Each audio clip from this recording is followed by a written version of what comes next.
Great segue. Let's talk about your book. I read it. I really liked it. For people who haven't read it, and maybe there's, I think, a good juxtaposition between integrative thinking and design thinking. Can you unpack that a little bit? What is integrative thinking, and how does that compare and contrast? Sure. Well, thank you for the kind words about the book.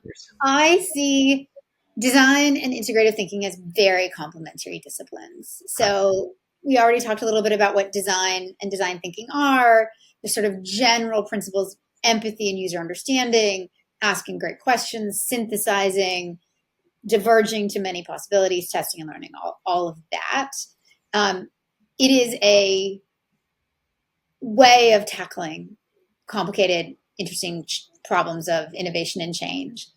Integrative thinking is another set of tools you can use to help you do that in a particular context. It is most useful in those moments where you're facing a difficult choice and you look at the options and you say, not good enough. Like I actually don't want to choose. Or sometimes actually these are both great answers and I don't want to choose because choosing one would mean giving up the other.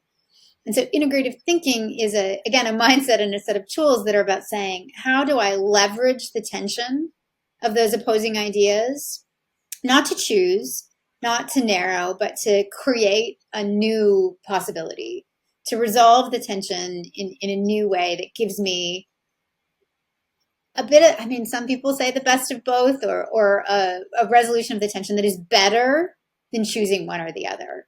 And when I joined Rotman, that was the idea Roger Martin was really thinking about. He built a bit of a theory of what this was, and that it was a really successful way of thinking for leaders.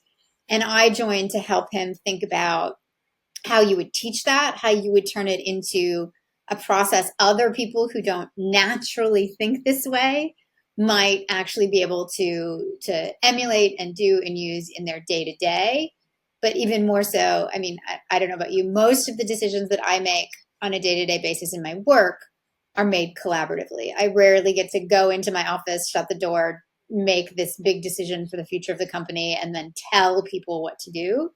And so the other aspect of both design, I would argue, and integrative thinking are about how you engage with others to collaboratively co-create ideas and solutions.